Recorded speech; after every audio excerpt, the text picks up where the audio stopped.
Hello everyone, this is Dr. Jawad. I'm going to answer a question that was asked through an email, and that is, what is the difference between gluten intolerance and celiac disease? Because this particular individual was kind of on the cusp of, because they were having a lot of symptoms that matched gluten intolerance, but they weren't sure if there was celiac disease. Now, very simple. Celiac disease, that is pathology. That is the end result. I always say it's kind of like the pipe leaks, and then the end result, it's going to burst. So the bursting of the pipe, that's celiac disease, and that's an autoimmune disease. And really what happens, you have a true allergy to gluten. Gluten intolerance is just you're having an inflammatory reaction. You're having an immune response to gluten. Now, let's back it up a little bit. What is gluten? Gluten is a sticky protein that's found in wheat, barley, and rye. Now, I treat a wide variety of patients. The older patients, we grew up on wheat was good for you, bread products is good for you. It was the mid to late 80s, early 90s that the bread products took a little bit of a turn, and what they did is that they took out an ingredient, they took out the fiber of the bread and put in protein enriched. Now some of you remember protein enriched bread. Yes, that did a couple things. One, it extended the shelf life of bread because you didn't have the fiber of the natural bread, which decreases shelf life. And two, that was also the birth, if you remember, of all these fiber products. Because remember, fiber helps gastric motility. What's going on is that the protein gluten is actually gliadin. And gliadin is responsible for most of the side effects of gluten. Because actually gluten is a hybrid of wheat. It's like making a carbon copy and copying that. You still have the original, but they don't use the original. Okay, because the original is actually good stuff. So gliadin is it's like a copy of gluten. So what is it really called? Is it gluten intolerance? Celiac disease? Well, it's otherwise known as non-celiac gluten sensitivity. That's what gluten intolerance is.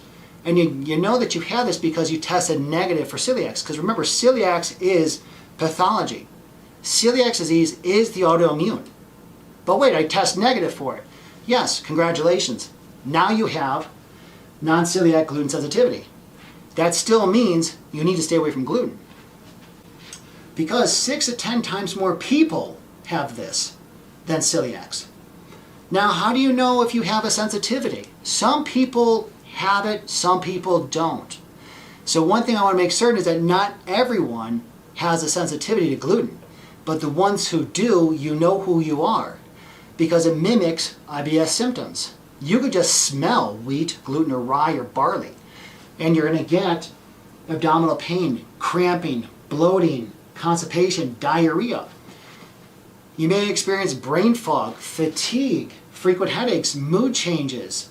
You may have muscle and joint aches. You may have numbness and tingling in the arms and legs, ADHD, nutrient deficiencies. Because when you're taking in gluten and you have a reaction, that's actually an immune response. Remember, the gut is a second brain. So if you're having a gut reaction, this is where you get brain fog. If you have a gut reaction, this is where you get nutritional deficiencies. So what is the cause of all this? Why does this happen? Remember, gluten and bread products were fine in the 80s and before. It was at mid to late 80s where everything took a turn. Now, what happened is that gluten is otherwise known as the anti-nutrient because it's an inflammatory protein that gets into the gut, the mucosal lining in your stomach, and it causes intestinal inflammation. Now, we have an immune system in our gut lining, GALT, which is the gut-associated lymphatic tissue. Now, the lymphatic system, this is your immune response. Now, we also have one in the intestinal system. But the first stop, I always say, is your stomach. Why? Because we take in foods. Foods are very toxic. And if you have a good lining in your stomach, you're going to be pretty good. However, if you're taking in gluten, okay, gluten intolerance is the reaction to gliadin. So what it does, when you're taking in gluten, it punches holes in the lining, and gluten leaks through the intestinal wall. And this causes leaky gut. because you're going to have an inflammatory response. So in the small intestines, we have these microvilli, they're finger-like projections that help break down food products. And it doesn't like gluten. So the gluten literally punches holes through the intestinal lining. And in the intestinal lining is the lymphatic system.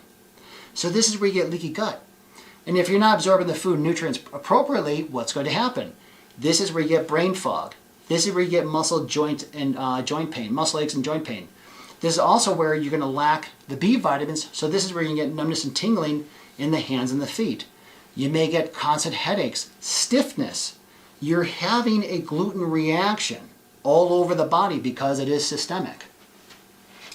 Because what's happening, you're damaging that gut flora.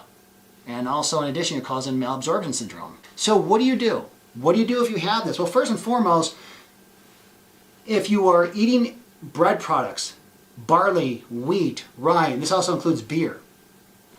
This is where you're going to get the brain fog, the headaches. You may get some indigestion. So what you need to do is do elimination diet for 30 days. Any food that's toxic, get rid of it. Yes, it's going to be hard at first. What does that mean? Wheat, gluten, sugar, dairy, soy. You want to stop all the pro-inflammatory foods. And then what you can do, you can start introducing them very, very small, like one at a time. So you want to also go on a gluten-free diet. You want to take away the no wheat, no gluten, no rye, no barley. Now, does this mean gluten-free totally? If you can do the best you can, that'd be great. But I always recommend try gluten light, because it's hard to stay away from gluten, period. In addition, get a blood test. You could always go to a functional medicine practitioner or your primary doc or your chiropractor who could actually write a script for blood work. You want to get some blood work done. You want to know if there's antibodies in the blood. Genetic testing, HLA-DQ2 and HLA-DQ8 are the two genetic testing to make sure if you have celiacs or not. So if you don't have celiacs, if you test negative for celiacs, yes, you may have this. So in addition, you want to repair the gut lining. L-glutamine. L-glutamine is phenomenal supplement to help repair the smooth muscle tissue in your stomach and in your intestines. Digestive enzymes. You want to get those enzymes to help start breaking down the food products again. Introduce probiotics to restore the normal gut flora. In addition, you want to take a multi-mineral because you're mineral deficient because you're taking gluten. In addition, vitamin D. Vitamin D helps with calcium absorption. Your stomach is a smooth muscle container. So it will help with the gastric motility through the stomach and small intestines. B complex. B complex is good for the nervous system. You need the nervous system to understand where your stomach is, where your digestive system is, to help push things along. In addition to zinc, phenomenal anti-inflammatory, and magnesium. Magnesium has over 300 functions in the body. One of the functions of magnesium is to help with muscle contraction. So I hope this helps. If you have any comments down below, please leave them, and I'll see you in the next video. Be good.